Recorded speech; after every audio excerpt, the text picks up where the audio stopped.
Saúdo a igreja com a paz do Senhor, amém? Então, sem mais delongas, vamos abrir a palavra do Senhor em 2 Timóteo, capítulo de número 3. Hoje nós iremos ler dos versos 1 até o 9. Então, 2 Timóteo, segunda carta do apóstolo Paulo a Timóteo, capítulo 3, versos 1 a 9. Antes de entrarmos na leitura do texto, eu queria fazer uma breve introdução. O tema da minha mensagem esta noite é: homens fracos criam tempos difíceis. Homens fracos criam tempos difíceis. Quando eu estava refletindo sobre esse texto, a primeira frase que me veio à mente foi essa. Talvez você já tenham visto na internet, já lido em alguma rede social, ou alguém tenha dito para você. Se popularizou muito a seguinte frase na internet, refletindo muito o caráter cíclico de certos acontecimentos. Um ditado que ninguém sabe quem criou esse ditado, mas se popularizou, diz assim, abre aspas: homens fortes criam tempos fáceis. Tempos fáceis criam homens fracos. Homens fracos criam tempos difíceis. E tempos difíceis geram homens fortes.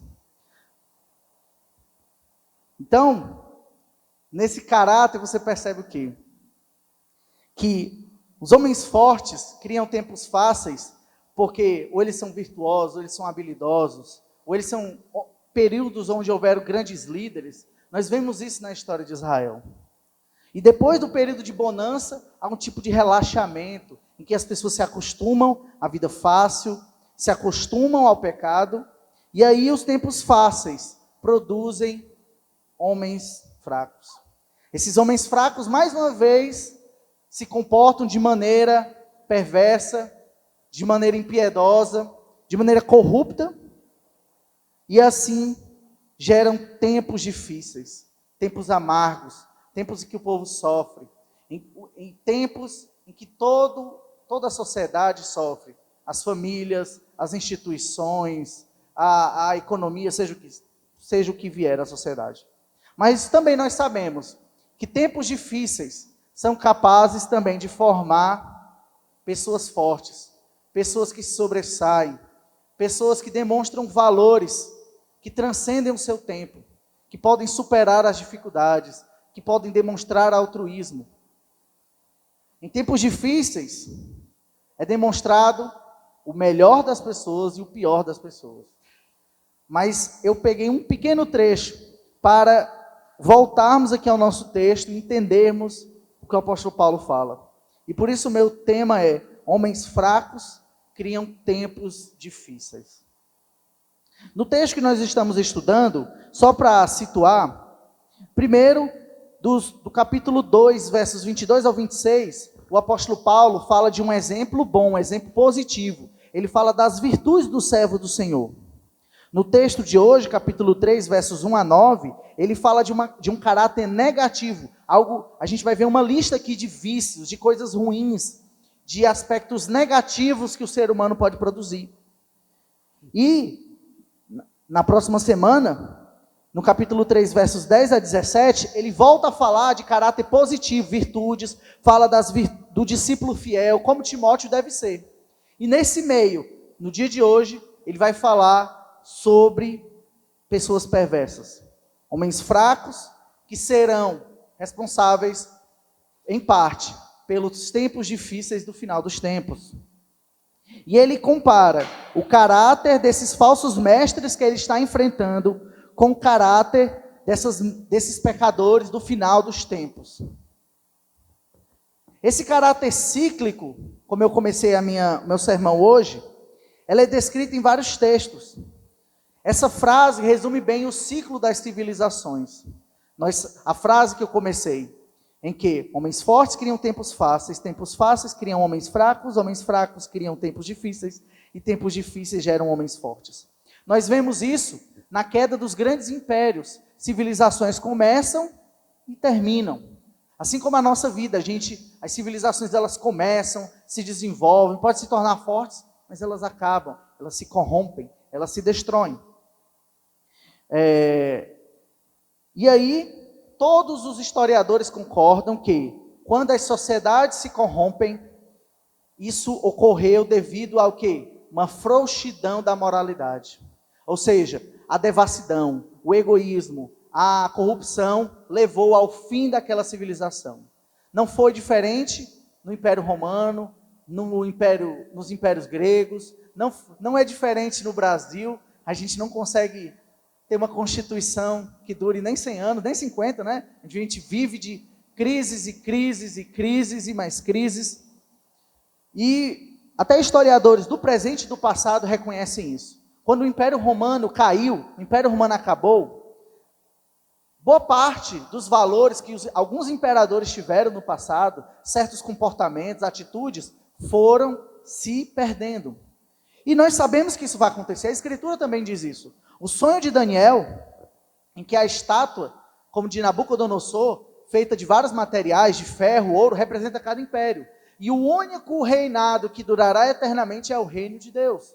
Porque o reino de Deus é feito de quê? O reino de Deus consiste de justiça, paz e alegria. Já os impérios humanos, sejam o governo brasileiro, seja o Império Romano, seja o governo dos Estados Unidos ou da China, quando não temente ao Senhor, é formado de imoralidade e perversão. E o reino de Deus, ele durará para sempre. Ele abala os reinos e permanece. Mas os reinos humanos têm fim, porque os seres humanos são falhos e corruptos, e se corrompem, se desvirtuam. Isso está em historiadores como Políbio, Tito Livio, e está lá no texto de Daniel, no sonho profético de Daniel, que fala da queda dos impérios do passado, do Império Babilônico, o Império Persa, o Império Macedônio e o Império Romano. E a pedra que rola, que destrói a estátua de Nabucodonosor, é o reino de Deus, que permanece firme e inabalável, apesar das civilizações começarem, terem o seu ciclo e acabarem. O reino de Deus dura eternamente. Fazendo essa introdução sobre sociedades que começam e terminam. Começam, têm alguns valores e ruem. E esses valores se perdem. Vamos aqui ao nosso texto. 2 Timóteo capítulo 3, versos 1 a 9 diz assim: Mas você precisa saber disto. Nos últimos dias sobrevirão tempos difíceis.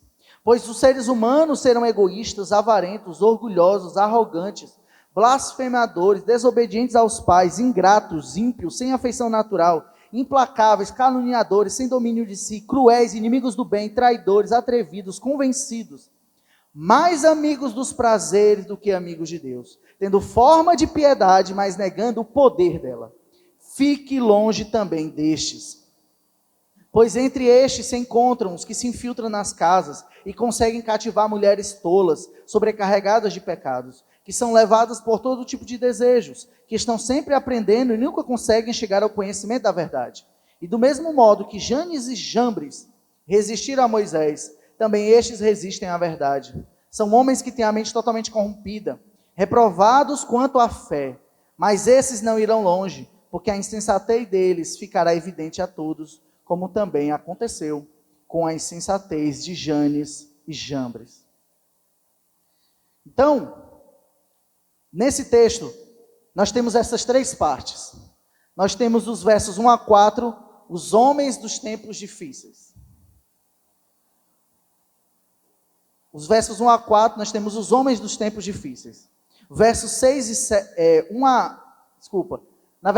até o 5, né? Porque o 5 é uma transição. Do 1 até o 5, nós temos uma descrição dos homens dos tempos difíceis. Dos versos 6 a 7, nós temos o modo de agir desses falsos mestres e o modo de agir das pessoas que são enganadas por eles. E para terminar, nos versos 8 e 9, nós temos qual será o fim dos falsos mestres e a certeza e a vitória certa. O apóstolo Paulo faz uma analogia, uma comparação com um acontecimento do Antigo Testamento. Então vamos lá. Primeiro, o texto, você precisa saber disto, verso 1. Nos últimos tempos sobrevirão de tempos difíceis. Tempos difíceis são difíceis de suportar, de dificuldade, crise, calamidade, perseguição, todo tipo de crime e que vai ser descrita nesses vícios que seguem, dos versos 2 a 4. Em outras palavras, o apóstolo Paulo está dizendo, você precisa saber disto, Timóteo. Não se surpreenda, se prepare, pois o aparecimento dos falsos mestres é um sinal do final dos tempos. É um sinal da volta de Cristo. Devemos estar alertas e preparados para o surgimento de falsos apóstolos, falsos mestres, porque é um dos sinais do final dos tempos. Isso não está só aqui em 2 Timóteo, está lá em Daniel, capítulo 12, verso 1, está em Marcos 13, 3 ao 23, 1 Coríntios, 1 João, 2 Pedro, Judas, Atos, capítulo 2 e Hebreus, capítulo 1, verso 2. Então, em toda a Escritura nos alerta sobre o surgimento de falsos messias, falsos apóstolos, falsos mestres. Paulo quer levar Timóteo a uma perspectiva mais ampla, a perspectiva escatológica. Nós devemos, como cristãos, ter essa perspectiva. Muitas vezes nós temos uma visão limitada. O apóstolo Paulo quer dizer, olha, isso aqui que você está vendo, Timóteo, não é só uma intriga na igreja. O que você está vendo aqui é um sinal do final dos tempos. É um sinal dos tempos. Em outras palavras, o apóstolo Paulo está dizendo, nós já vivemos o fim dos tempos. Por isso, se prepare para tempos difíceis. E o que é que isso tem a ver com fins das civilizações? Tem a ver, porque independente, se nós estamos vivendo no final dos tempos, ou se vai ser hoje, se vai ser daqui a um ano, ou daqui a 10, ou daqui a 500 anos, o fim de cada civilização se assemelha ao final dos tempos.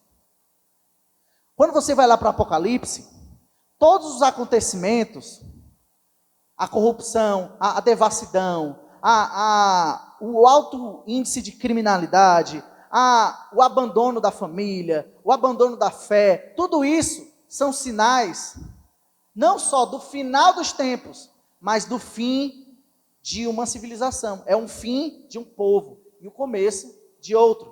Só que Apocalipse vai tratar da totalidade, ou seja, não é só o fim de um povo, não é só um fim de uma civilização, é o fim de toda a humanidade.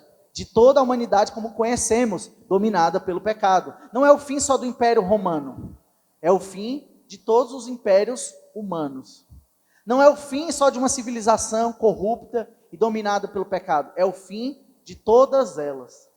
E o surgimento de um reino perfeito, de um reino justo, da concretização do reino de Deus, dos novos céus e da nova terra.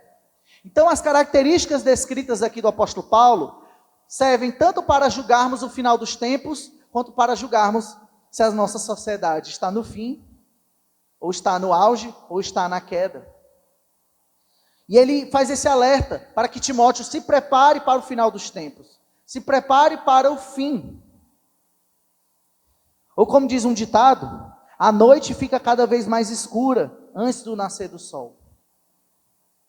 Por isso, nos preparemos para as trevas, antes que venha a luz. Antes de vir o reino de Deus, antes de vir o juízo final, antes de Cristo voltar, a corrupção, a maldade, a impiedade se tornará em níveis inimagináveis. Como eu disse no começo, o fim, por exemplo, do reino de Davi, do reino de Israel naquele momento, depois Davi, Salomão e os outros reis, foi um período de intensa corrupção, de intensa devassidão, mas não era ainda o final dos tempos, mas foi o fim da unidade de Israel, se separou em norte e sul. O norte foi dominado pela Síria, o sul foi dominado pela Babilônia. E aqui, eu não vou profetizar, estamos no fim, vai ser esse ano, vai ser no próximo, até porque eu não tenho esse dom nessa profecia, nem quero me arrogar isso.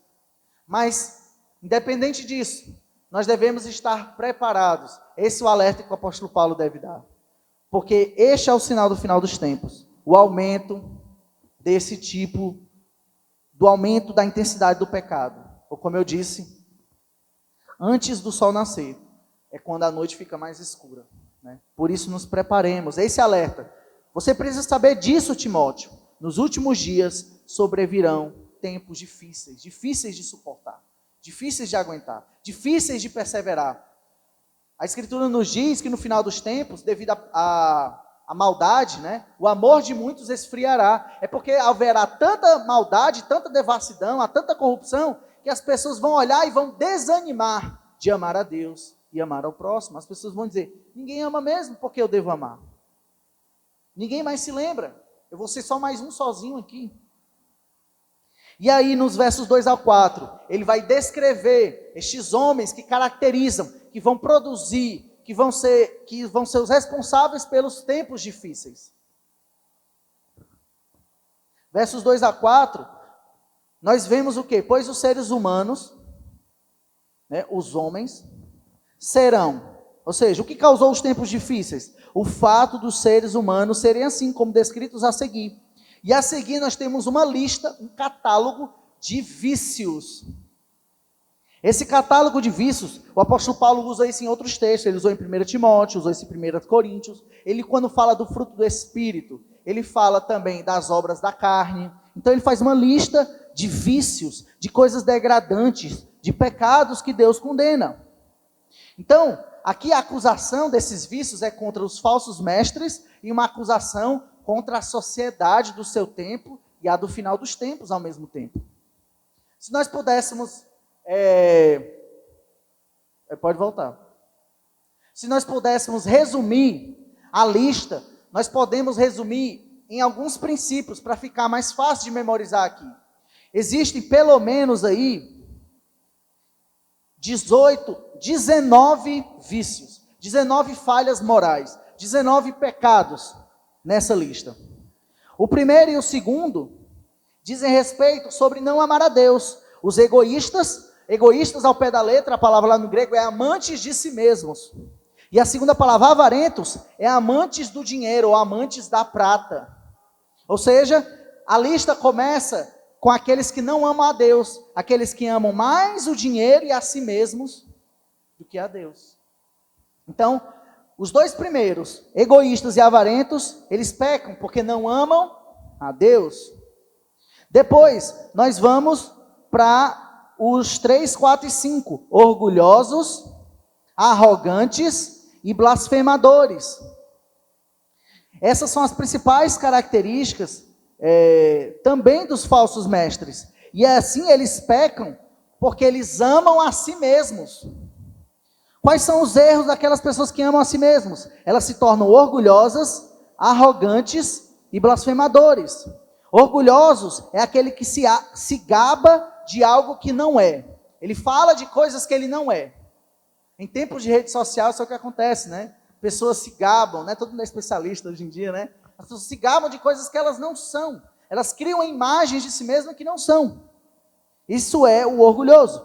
O arrogante, se fosse traduzir ao pé da letra, é aquele que brilha acima dos outros. É aquele que pensa ser superior aos outros. Se o orgulhoso é aquele que fala para dizer que é melhor que os outros, o arrogante é aquele que pensa ser melhor do que os outros. O blasfemador, eu já expliquei isso aqui. O que é a blasfêmia? Blasfêmia é inverter a fama.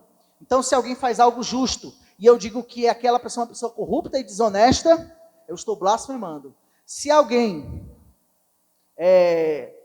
ou o contrário, se alguém faz algo errado e eu digo que aquela pessoa é justa, maravilhosa, eu estou blasfemando contra ela. Da mesma forma, contra Deus. Ele inverte as realidades morais e espirituais, o blasfemador, porque ele tem uma distorção de si mesmo. Podemos considerar com tempos hoje como os narcisistas, aquelas pessoas que acham que só existem valores bons nela e nos outros só coisas ruins. Também existem os cínicos. O cínico é aquele que acha que só ele tem valores e todo mundo é hipócrita. É aquele que vai para a igreja e diz, eu não vou para aquela igreja porque eu sou hipócrita, mas ele não vê hipocrisia em si. Então é uma distorção de um amor de si mesmo. Irmãos, eu já perdi as contas de quantas palestras, de coach, de até pregações, entre aspas, porque é o slogan do nosso tempo. Ama a si mesmo, se ame mais. O problema é que você não se ama. Isso é uma mentira do nosso tempo. O problema não é que você não se ama. O problema, como eu vou falar à frente, é que você coloca o amor nas coisas erradas, com os objetivos errados, pelos meios errados. Então perceba, aí a coisa vai se degradando, a coisa vai piorando. Começa com não amar a Deus sobre todas as coisas. Aí você se ama mais do que tudo. Aí você ama o dinheiro e você ama a si mesmo, produzindo pessoas orgulhosas, arrogantes e blasfemadoras. Nós vivemos nesse tempo. Nós vivemos nesse tempo em que as pessoas consideram ser orgulhoso, ser uma pessoa que se gaba de tudo, como uma virtude. É a virtude do nosso tempo. É a pessoa dizer que ela é melhor do que as outras. É melhor ela dizer o quanto ela é boa naquilo que ela faz. É destruir a vida de alguém na internet e achar que isso é justiça. Por uma pretensa ideal de justiça, que é a cultura, chamada cultura do cancelamento. Aí como se não bastasse, a coisa vai piorando. Aí, 6, 7, 8, 9, 10, desobedientes aos pais, ingratos, ímpios, sem afeição natural, implacáveis ou irreconciliáveis, eles são valores que dizem respeito à nossa relação com as pessoas, com o nosso amor ao próximo. Então, pessoas desobedientes aos pais ou infiéis aos pais, fala da nossa relação com os nossos pais. Ingratos, fala da nossa relação de reciprocidade com os nossos amigos, pessoas próximas, pessoas que deveríamos ser gratos à nossa igreja, à nossa comunidade, ao nosso bairro, ao nosso país ou ao nosso trabalho. E aí há um senso profundo de ingratidão e murmuração. Esse ímpios é desrespeito ou falta de reverência pelo que é santo. Nós vivemos numa sociedade que é moda, que é moda desprezar aquilo que é santo, que é rir daquilo que é santo, que há um deboche do evangelho, do cristianismo, da fé, da palavra e de Deus. Esses são os ímpios. Sem afeição natural, na sua versão aí, sem afeição aos pais, afeição natural é afeição por aqueles que te deram a vida, ou seja, seus pais, seu pai, a sua mãe. Ou seja, uma geração que odeia os seus pais. Ao pé da letra sem amor pelos pais.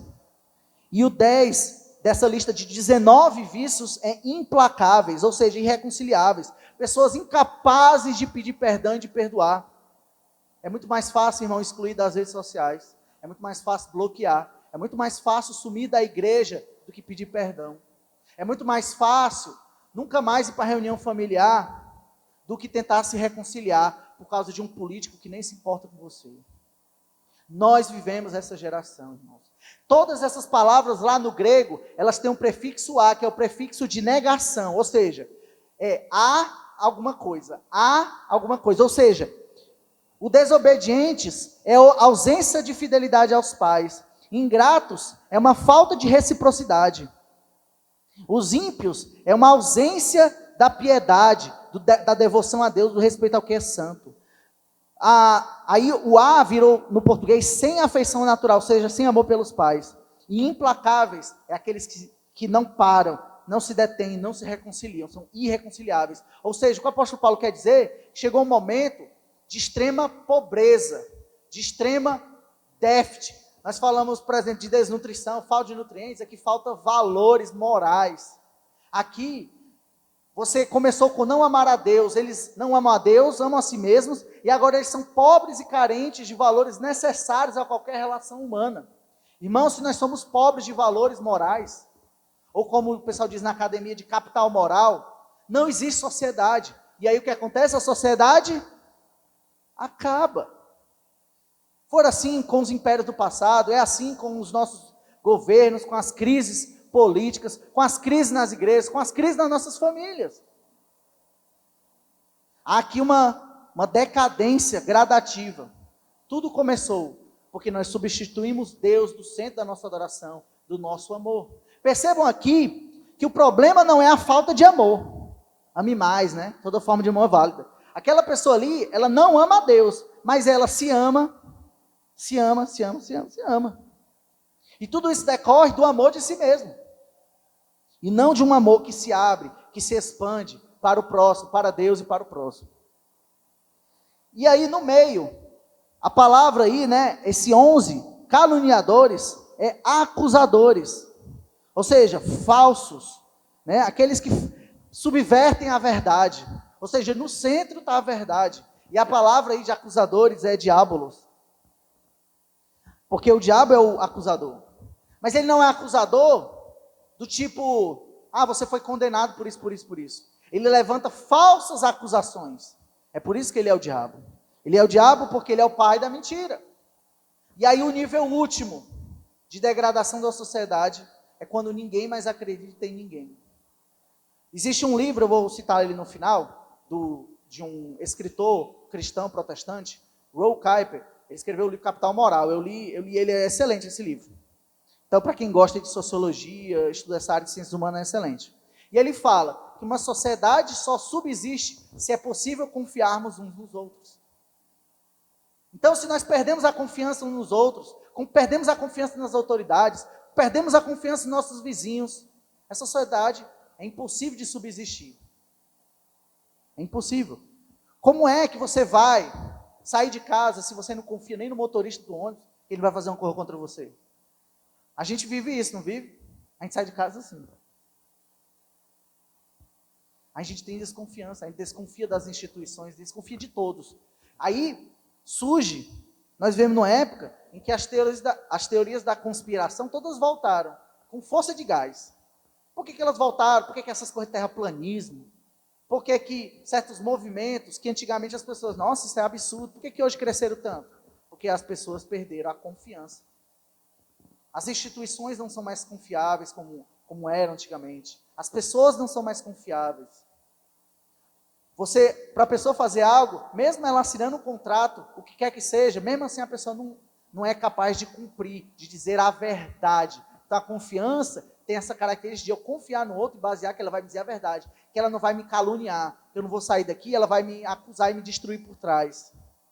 Que ela vai dizer verdade sobre mim, ao invés de inventar mentiras. E que eu também vou dizer verdade sobre ela, ao invés de inventar mentiras e destruir ela.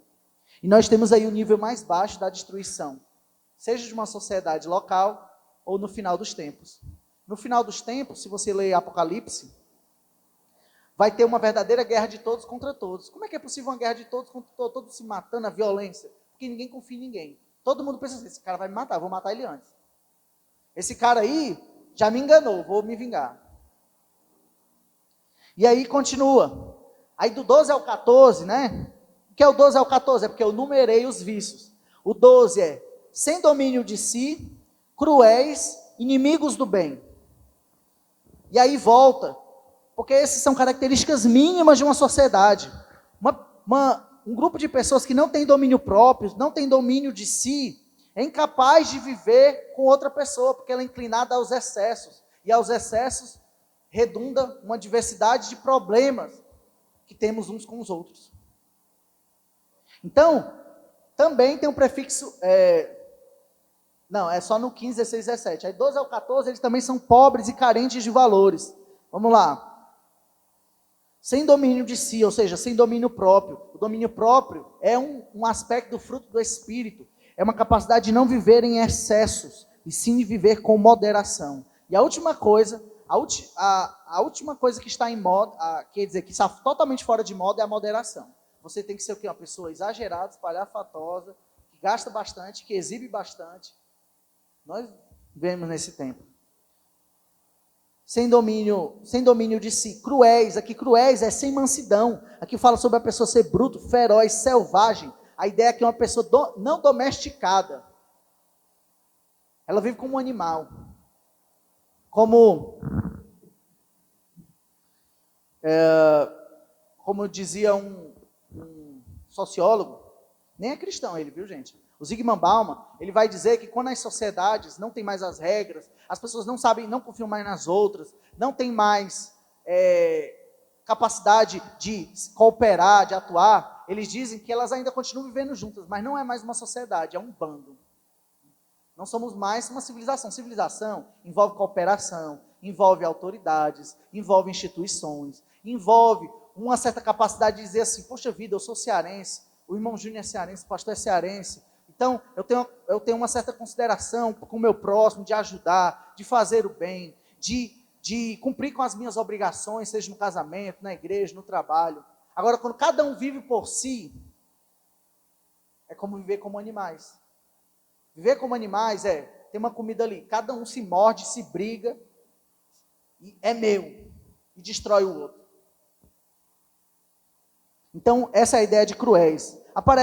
Cada um desses vícios aparece em outros textos, de 1ª ou de 2ª Timóteo. O apóstolo Paulo já falou de cada um deles. E o 14 diz, inimigos do bem. Ou seja, a palavra inimigos do bem é sem amor ao bem. E eu quero reforçar isso aqui. Irmãos, mais do que odiar o mal, nós precisamos amar o bem. Tem pessoas que odeiam o mal, mas eles odeiam o mal porque eles querem odiar algo.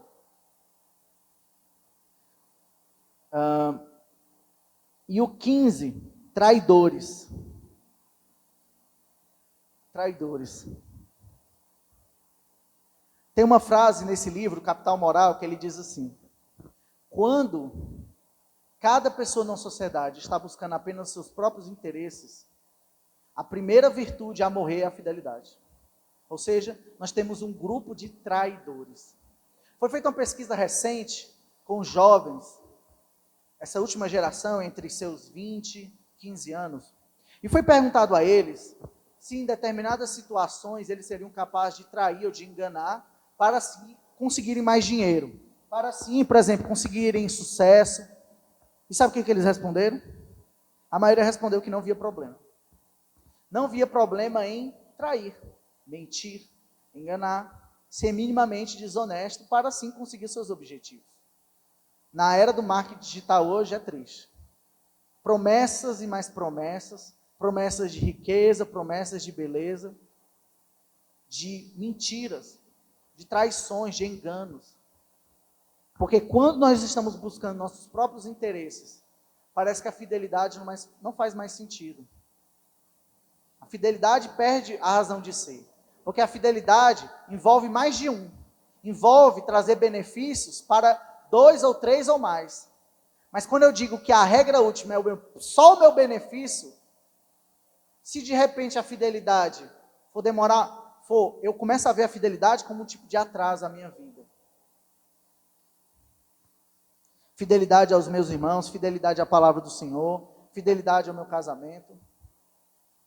Quando você só pensa nos seus interesses, num casamento, você começa a pensar que talvez ser fiel à sua esposa não vale mais tanta pena. Mas quando você pensa no interesse mútuo, a fidelidade faz sentido. Quando você trabalha numa empresa em que você pensa que você não está pensando apenas em seu crescimento pessoal, mas no crescimento de todos os que trabalham na empresa, você diminui a capacidade de você, por exemplo, enganar e trair e agir de maneira desonesta no seu trabalho. Porque você começa a entender que existe algo além, fora de você mesmo. Existe o outro, existe Deus, existe o próximo. 16, atrevidos ou obstinados.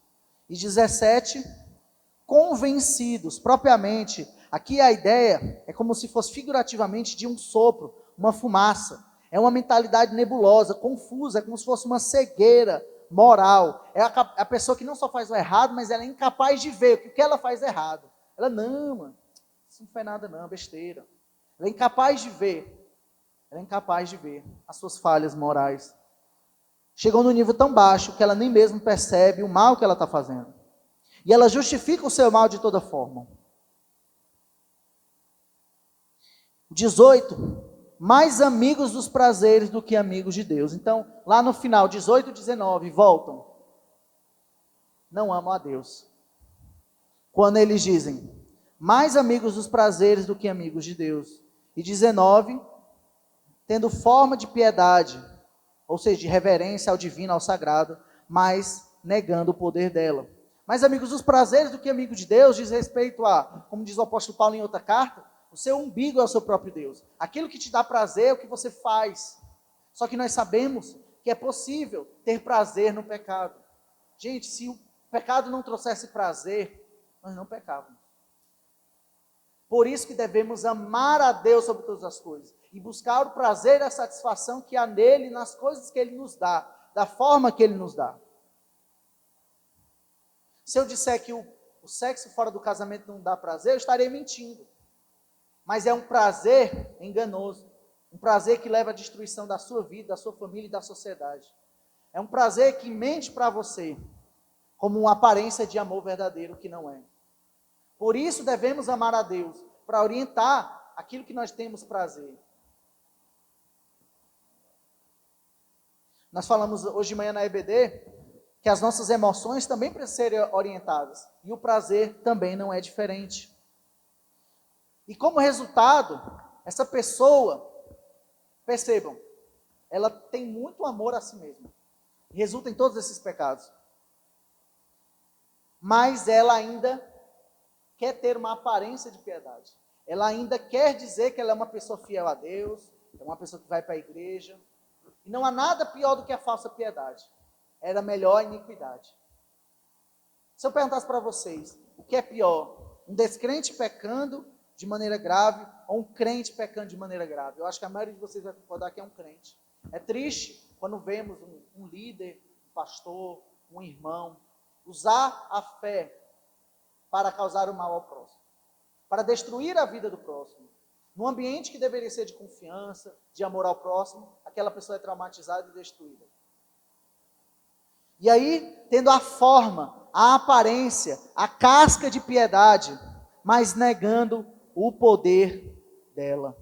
Fique também longe destes. Nós aprendemos no domingo passado a se afastar destes, da aparência da piedade. Então, a lista começa e termina com amor. Os vícios são desvios do amor a Deus. Não basta, pode passar. A lista de vícios começa e termina com o amor. Os vícios são desvios do amor a Deus. Não basta que amemos, precisamos amar as coisas certas, pelos meios corretos e com boas finalidades. Vivemos numa sociedade que fala tanto de amor, amor, amor, amor, mas o amor colocado nas coisas erradas, nas coisas indevidas, em coisas destrutivas, e principalmente no amor voltado para si mesmo. Por isso que é tão difícil, irmãos. Às vezes a gente fazer uma reunião, vamos fazer uma reunião, o A.W. Tozer, um pregador, ele viveu ali por volta 1970, 80, 90. Ele dizia que é muito difícil fazer um culto em que a principal atração seja Deus. Porque nós vivemos num tempo que as pessoas estão voltadas para si mesmas.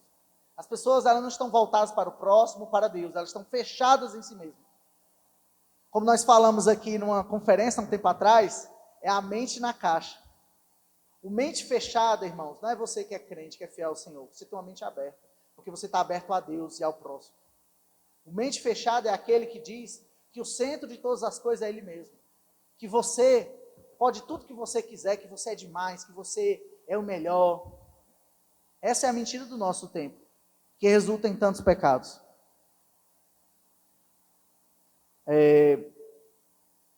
Então devemos amar como Deus nos ensinou, como Deus nos orientou.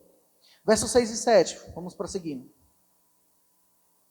Então nos versos 6 e 7 diz assim: pois entre estes, tem uma lista, tem uma totalidade, uma sociedade totalmente corrompida. Entre estes, dessa lista, se encontram os que se infiltram nas casas e conseguem cativar mulheres tolas sobrecarregadas de pecados, que são levadas por todo tipo de desejos, que estão sempre aprendendo e nunca conseguem chegar ao conhecimento da verdade. Até aqui. Então, nós temos um tipo específico de homens fracos, de homens pervertidos, de homens cheios de vícios, como foram colocados nessas listas, que vão produzir esses tempos difíceis. Quando nós temos sociedades de homens fortes, são homens virtuosos, homens de alto padrão moral, de altos valores éticos firmados no Senhor. E os tempos difíceis são trazidos por esses homens dessa lista. Então, um tipo específico de homens fracos dos tempos difíceis são os falsos mestres. Eles são aqueles que têm o seguinte procedimento. Eles têm um procedimento. Eles têm um passo a passo da mentira e do engano. Eu vou deixar para explicar esse texto, devido ao tempo, na aplicação. E nos versos 8 e 9, nós temos o fim dos falsos mestres. Certo? Eu vou explicar isso aqui mais para o final, pode passar. Aqui, é só para explicar mais, para resumir a ideia desse texto. Essa frase é atribuída a Martinho Lutero, certo? A frase diz assim: não podemos impedir que os pássaros voem sobre as nossas cabeças, mas podemos impedir que eles façam ninho sobre elas. Assim também não podemos impedir, não podemos nos livrar de sermos tentados, mas podemos lutar para não cairmos em tentações. Guarde essa ideia na sua mente. Vamos aos versos 8 e 9. Nos versos 8 e 9, o apóstolo Paulo diz assim: e do mesmo modo que Janes e Jambres resistiram a Moisés, também estes resistem à verdade. São homens que têm a mente totalmente corrompida, reprovados quanto à fé. Mas esses não irão longe, porque a insensatez deles ficará evidente a todos, como também aconteceu com a insensatez de Janes e Jambres. Bem, esse texto, você pode se perguntar assim: será que eu já li a Bíblia toda? E eu não estou lembrado de nenhum Janes e Jambres, não. Eu li errado, foi alguma parte que eu pulei, foi alguma coisa que eu esqueci. Não, irmãos. Vou explicar esse trecho aqui para vocês, tá certo? Esse trecho aqui, certo? Esse Janes e Jambres, o apóstolo Paulo, ele está fazendo uma comparação com algo que aconteceu lá no Êxodo, com Moisés. E os judeus daquela época, eles tinham tradições que eles davam nomes a personagens que às vezes na Bíblia não tem, para resumir a história, para dizer assim, a história que o apóstolo Paulo aqui está se referindo é aquela história que está lá em Êxodo capítulo 7, 8 e 9. O texto de Êxodo está falando daquele momento que Moisés traz a serpente, transforma o cajado em serpente e ela volta a ser um cajado.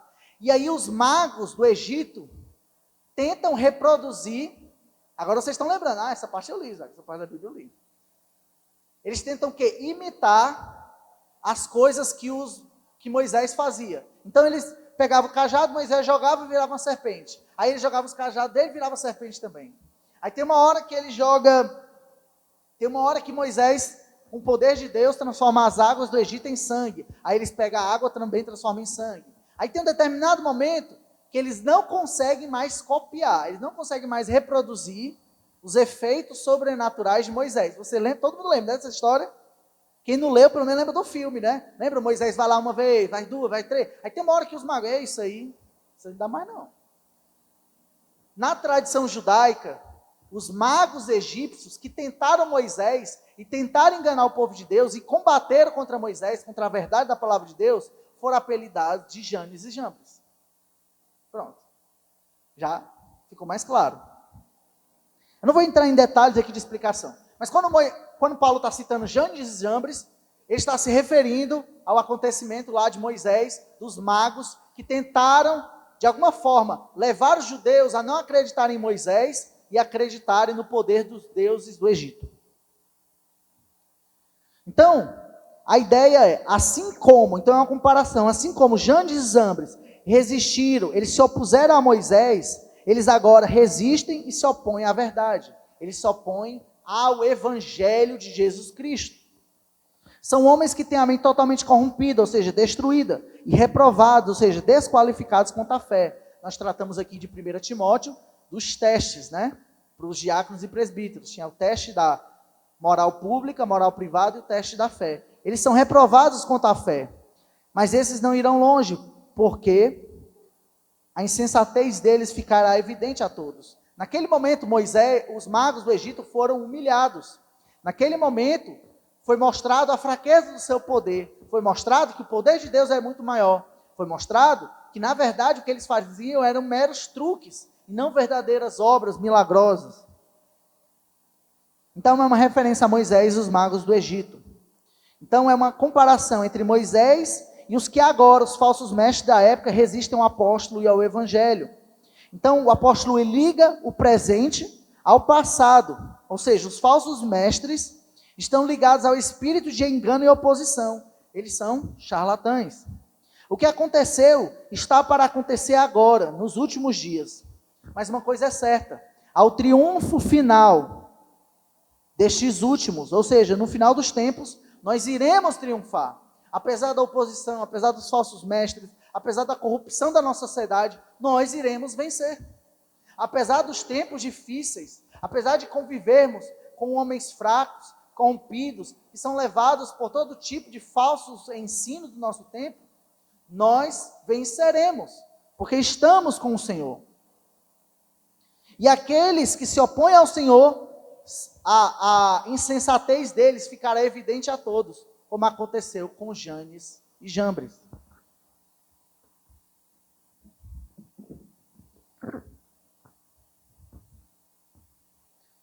Como aconteceu com aqueles magos, que disseram falar em nome de Deus, fazer coisas até espirituais e realizar até milagres, mas eles foram desmascarados. Foi mostrado que o poder deles era limitado e falso.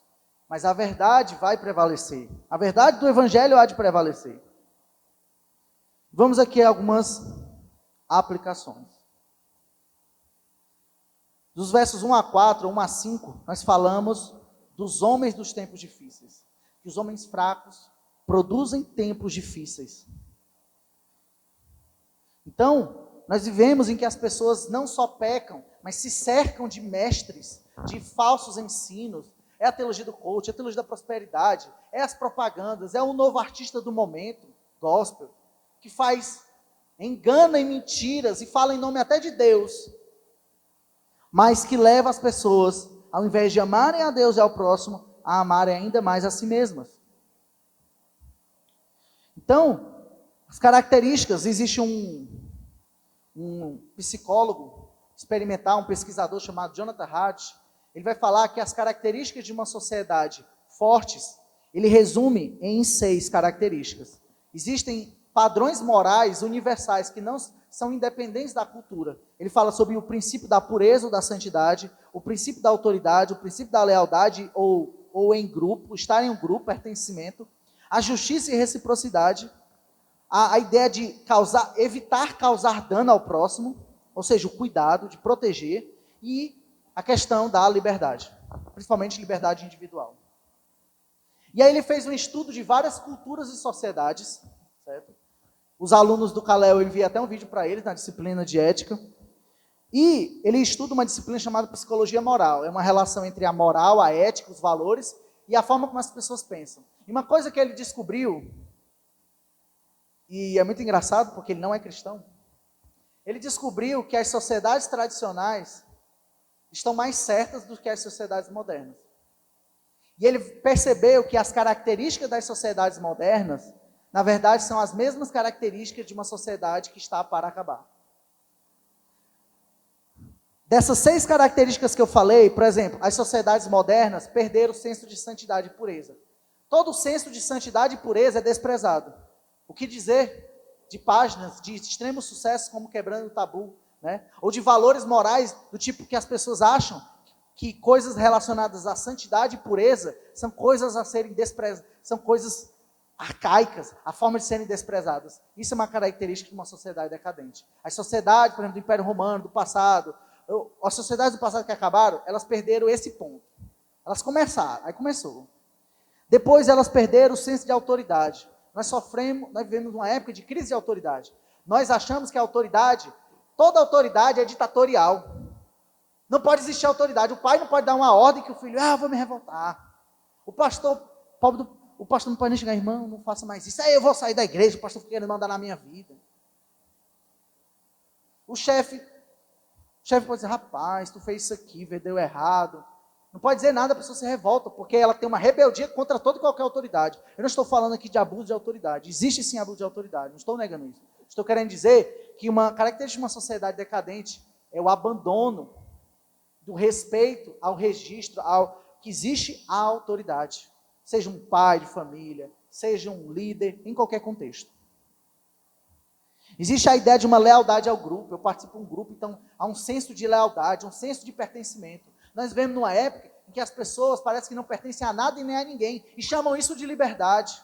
E depois se sentem solitários e sozinhos e abandonados e perguntam por quê. Primeiro as pessoas dizem assim, eu não quero que ninguém se meta na minha vida. Eu quero participar de uma igreja e que eu entre e saia e ninguém fale comigo. E de repente nós vivemos num período de pandemia e as pessoas questionam por que ninguém se importa comigo. Porque você não quer pertencer a nada e nem a ninguém. Você chama a sua solidão de liberdade. Você não quer prestar contas a ninguém. E depois, quando ninguém quer prestar contas a você, você se sente só. Porque nós vivemos fechados em si mesmos. É uma característica dos tempos difíceis. Pessoas fechadas em si mesmas. Pessoas que não amam a Deus e não amam o próximo. Que são descritas nessas características que nós listamos, essas 19 características, 19 vícios.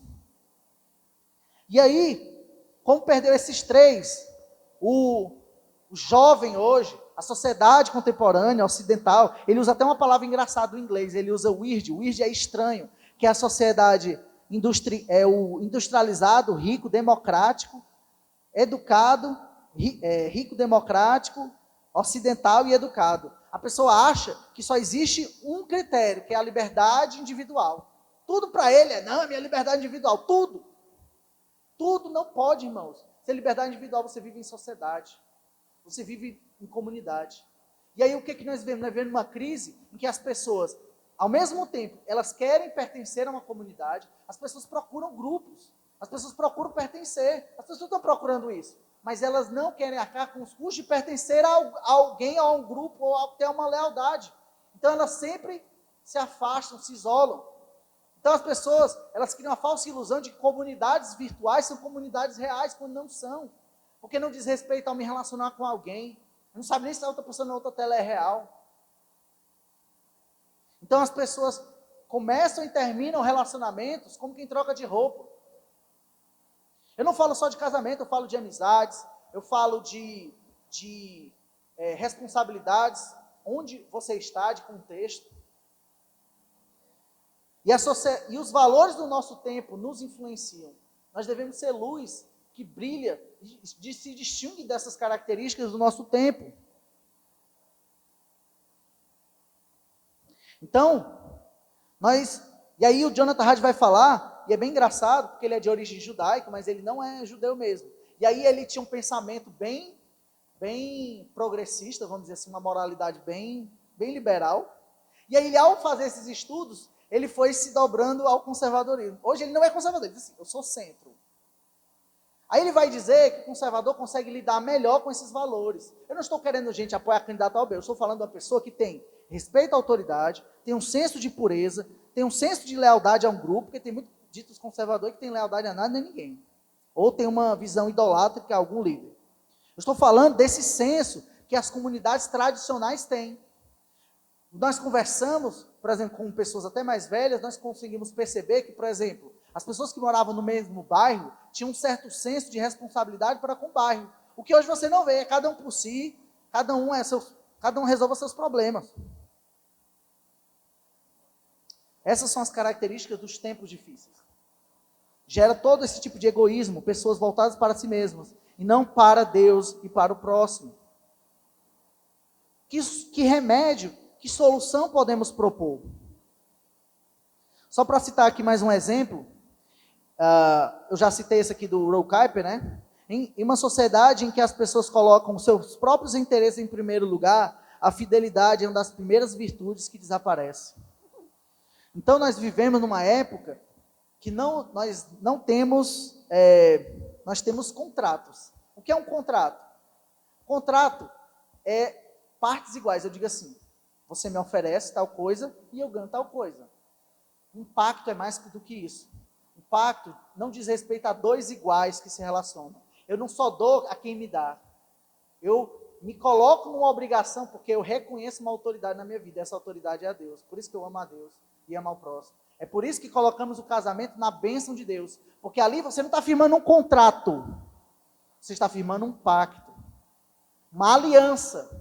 E essa aliança é firmada como uma promessa por uma autoridade, representada no caso de um pastor, mas a autoridade por trás, é claro, é Deus.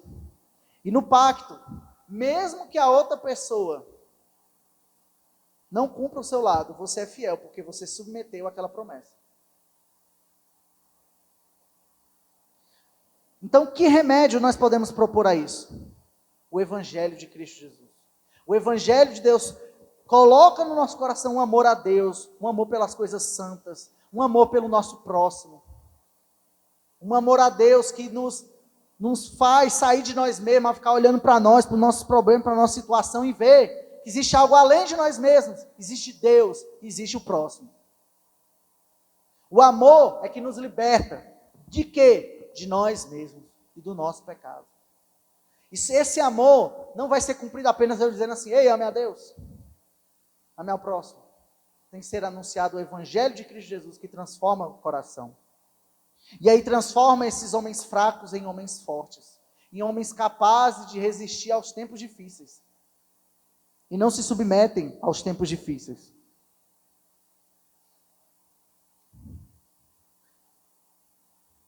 Segundo ponto. Então, só o Evangelho pode restaurar a ideia de santidade, autoridade e lealdade que temos ao Senhor e ao nosso próximo. No verso 5, o apóstolo Paulo falou da falsa piedade, da aparência de piedade, da mentira.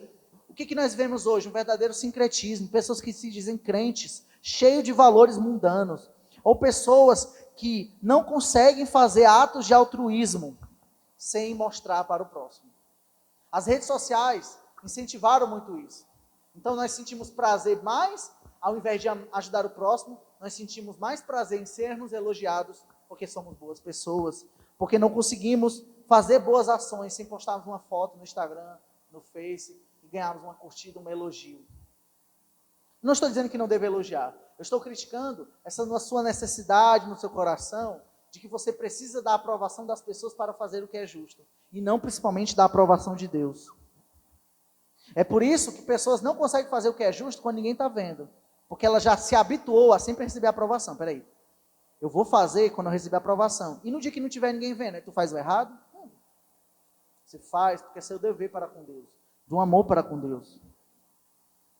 Então, além disso, o apóstolo Paulo fala que a cura para a aparência da piedade é reconhecer o poder da piedade. O poder da devoção a Deus. O poder de viver uma vida santa, a eficácia do poder do Espírito Santo para transformar vidas.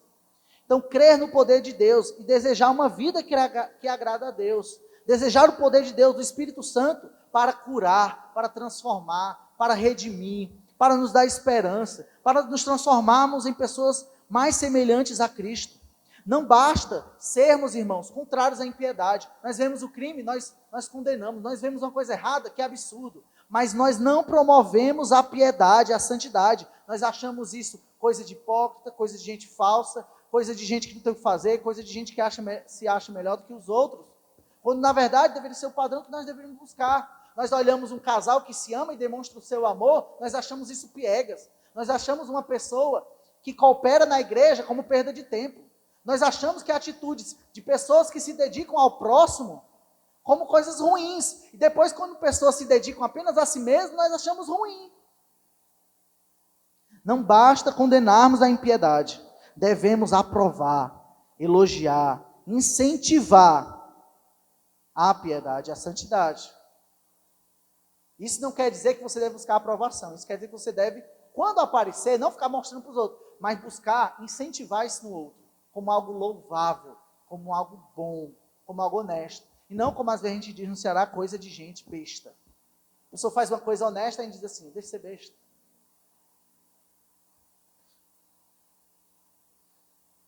Então precisamos mais do que a forma da piedade. Precisamos do poder dela e da sua verdade. Precisamos da verdadeira santidade, não de suas falsificações, não da sua aparência. Devemos nos afastar dos que ensinam essas mentiras.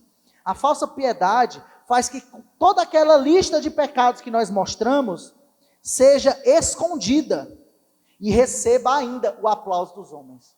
Ou seja, a pessoa faz tudo aquilo, pode fazer tudo aquilo, mas no final, ele bota um embrulho bonito e recebe o elogio das pessoas porque tem uma aparência de piedade. Por isso que a falsa piedade é tão terrível. Mas nós não combatemos a falsa piedade condenando a piedade. Nós combatemos a falsa piedade com a verdade. Versos 6 e 7. Qual era o procedimento desses falsos ensinos? Nos outros versos, para resumir aqui, homens, principalmente eu falo para todos os homens, mas para vocês, rapazes, adolescentes, não acreditem nas mentiras que o mundo vai dizer para vocês. O mundo vai dizer para vocês que os homens fortes são aqueles que não conseguem cumprir seus compromissos, que vivem amigos dos seus prazeres ao invés de amigos de Deus. Um homem forte é aquele que é capaz de amar a mesma mulher todos os dias, durante anos, durante toda a sua vida. E não que sai com várias. Isso é a atitude dos homens fracos, dos homens que amam seus próprios prazeres e não amam a Deus. E aí, nós temos, aqui eu sei que o tempo está corrido, mas só um dado interessante para vocês. Eu já citei um, vou citar outro. Os homens, nós homens, eu vou trazer primeiro essa responsabilidade, daqui a pouco vai sobrar para as mulheres também. No próximo tópico, vamos lá. Homens, vocês são responsáveis pela educação espiritual do filho de vocês. A Bíblia ensina isso, mas nas escrituras, existem estudos que mostram que os homens são mais responsáveis pelos filhos permanecerem na fé do que as mulheres. Existe uma realidade criada por Deus que eu não vou questionar. Eu não estou dizendo, mulheres, que vocês também não são responsáveis. Eu estou querendo dizer que, quando nós comparamos pessoas criadas, pessoas que têm um pai fiel ao Senhor, que é exemplo em casa, as chances do filho permanecer na fé são bem maiores do que quando é uma mãe sozinha que ensina o seu filho. Isso não é culpa da mãe, certo? Deixar isso claro. Eu estou querendo dizer que nós, homens, temos uma responsabilidade maior na formação espiritual dos filhos. Por quê? Porque Deus nos incumbiu da autoridade. E uma outra pesquisa mostra que as chances de filhos se envolverem em criminalidade em lares onde o pai é presente, ativo, participa da educação, diminui quase a totalidade. O que nós vemos na nossa sociedade são pais ausentes. São homens incapazes de serem fiéis à sua família, de cumprirem seus deveres, de criarem, de cuidar dos seus filhos, de serem pais presentes, de sofrerem, mas são amigos dos prazeres. Não quer sair do barzinho, não quer continuar no mundão aí. Não tem prazer em Deus, na sua lei. Agora, falando, das mulheres aqui, o apóstolo Paulo vai criticar os falsos mestres. Eles se infiltram, ou seja, tem uma permissividade. Eles cativam essas mulheres imaturas. Cativar, essa palavra é uma metáfora de guerra. É como se fosse, aqui, a ideia é de controle. O controle aqui não envolve apenas o uso da força, mas é uma dominação sutil. Não é uma repressão, é uma dominação. Eles são enganadores sutis, não repressores pelo uso da força. Mulheres, não sejam facilmente enganadas. As mulheres mais fortes que eu conheci não foram as mulheres do mundo, são as mulheres que perseveram na fé, que estão firmadas em Cristo Jesus a rocha. Não são facilmente enganadas, levadas por todo o vento de doutrina. No contexto aqui, o apóstolo Paulo estava falando das viúvas, mulheres que muitas vezes perderam seus maridos, e aí eram enganadas pelos falsos mestres. Eram enganadas por todo tipo de engano, e até financiavam esses falsos mestres. Então, elas eram cativadas. Como é que a pessoa é facilmente cativada? E aqui eu vou inverter um ideal que a sociedade hoje ensina. As pessoas acham que ser cristão é facilmente enganado, e você ser malandro é que você não é enganado. Olha o que o texto seguinte diz.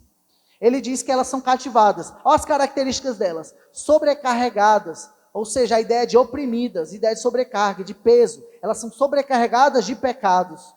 Elas são levadas, guiadas, induzidas pelos seus desejos e paixões. Até aqui, ou seja, a pessoa que é facilmente dominada não é aquela que é santa e fiel ao Senhor. A pessoa facilmente dominada é aquela que é dominada pelo pecado. Porque a verdadeira liberdade é em Cristo Jesus. A verdadeira mulher forte, poderosa, independente, irmãos, não é os padrões do mundo de mulheres dominadas pelo pecado. Não é a Anitta, não é a Luísa Sonza, não é nenhuma dessas. A mulher mais poderosa e independente é aquela que tem o poder de Deus no seu coração. É aquela que não é dominada pelas suas paixões e pelos seus desejos. Essa é a mulher forte. São homens e mulheres fortes, cheios da virtude do Senhor, que resistem aos tempos difíceis, que testemunham de Cristo nos tempos difíceis, que não são responsáveis por produzir os tempos difíceis, mas na verdade são responsáveis por produzir tempos fáceis em que tenhamos paz. Então essas mulheres eram mulheres dominadas e carregadas de pecados, de paixões, ou seja, em resumo, fazem tudo que dá na telha, são as que são facilmente dominadas. No livro E Agora Como Viveremos, e no outro livro chamado Libido Dominante, Existe toda uma explicação de como o sexo é utilizado como instrumento de dominação política. Não vou entrar em detalhes aqui. Mas é usado. Uma pessoa facilmente dominada. Você quer ver uma pessoa escravizada? Uma pessoa facilmente manipulada? É uma pessoa cheia de vícios. É uma pessoa que você diz assim, só descubra o vício que ela tem, ela vai fazer o que você quiser. Você tem a pessoa na sua mão. Não é verdade?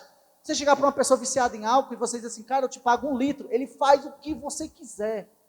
Uma pessoa viciada em álcool, uma pessoa viciada em sexo, e que é prometido a ele sexo fácil, é uma pessoa facilmente manipulável. Mas uma pessoa santa, temente ao Senhor, que luta contra os seus pecados, é esse o verdadeira pessoa independente, que não é enganada por qualquer vento de doutrina, por qualquer promessa falsa do mundo. E aqui nós temos um paradoxo no final do verso 7. Sempre aprendendo e nunca consegue chegar ao conhecimento da verdade. Como é que a pessoa estuda e não aprende? Eu fiquei pensando nisso aqui. Como é que a pessoa estuda, sempre aprendendo e nunca chega ao conhecimento da verdade? Eu vou dizer como? Estudando mentiras. Sabe como é que você estuda e não aprende? Estudando errado. É como estudar uma fórmula de matemática errada, aí você, eu sei, aí chega lá na hora da prova, tu faz errado. Aí tu pode ter estudado 4 horas, tu não aprendeu nada. Então, estudar sem ter o fundamento da verdade é perda de tempo.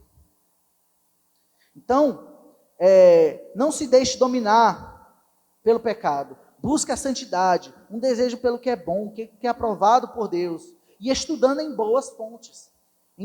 Procure bons mestres, bons teólogos, bons pastores. E assim você será livre, não facilmente dominado por toda doutrina, falso mestre, qualquer tendência do nosso tempo. E para terminar, nos versos 8 e 9. O fim dos falsos mestres, nós temos a vitória certa, irmãos. A verdade é que os que estiverem na verdade triunfarão no fim. Assim como foi com Moisés no Egito. A mentira, nós dizemos isso no ditado popular, tem perna curta. Porém, a verdade é duradoura e eterna. A mentira pode vir, ela vai ser exposta, uma hora ou outra aparece. Mas a verdade, ela dura, ela permanece. Os que têm a mente corrompida e os que são reprovados na fé, terão a sua ignorância e tolice completamente expostas. Ou seja, aqueles que serão exaltados no fim, aqueles que serão declarados justos, não são os que têm a mente corrompida e pervertidos. Seremos aqueles que estão firmados na verdade do Evangelho de Cristo Jesus. Porque nós triunfaremos, assim como Moisés e o povo no Egito triunfou. Nós triunfaremos contra toda oposição. E a minha oração aqui para encerrar, é que nós não sejamos os homens fracos que criam tempos difíceis. Nem os homens, nem as mulheres. Nós sejamos homens e mulheres tementes ao Senhor, que sejam fortes no Senhor, sejam firmes em sua palavra, cheios da sua virtude, não de vícios, e que sejamos aqueles que vivem os tempos difíceis, e os tempos difíceis produzam em nós homens fortes, homens e mulheres firmes na sua palavra, que revelam luz em meio a uma sociedade mergulhada em trevas. Amém. Vamos orar ao Senhor. Senhor Deus, amado Pai, eu te oro, Senhor, e esse é meu único pedido, porque segundo o texto que o Senhor nos orientou essa noite, essa é a coisa principal, e a coisa principal é amarmos a Ti. Dá-nos, Senhor, um amor incondicional e restrito a Ti, Senhor, para que possamos amar as coisas de maneira apropriada, as coisas que o Senhor quer que amemos, que não sejamos enganados, que sejamos firmados na verdade da Tua palavra, que amemos a Ti, Senhor, que não sejamos movidos por todo falso ensino, enganados, sendo manipulados, mas sejamos libertos pela verdade que há no Teu Evangelho, e no amor que o Senhor tem por nós, que nós tenhamos esse amor por Ti, Senhor, o amor que o Senhor teve por nós naquela cruz, que possamos minimamente, Pai, porque nunca vamos corresponder totalmente, possamos minimamente, Pai, corresponder ao Teu amor por nós. E assim estaremos livres, Pai, desses vícios. E assim vamos persistir, perseverar nos tempos difíceis. Em nome de Jesus. Amém.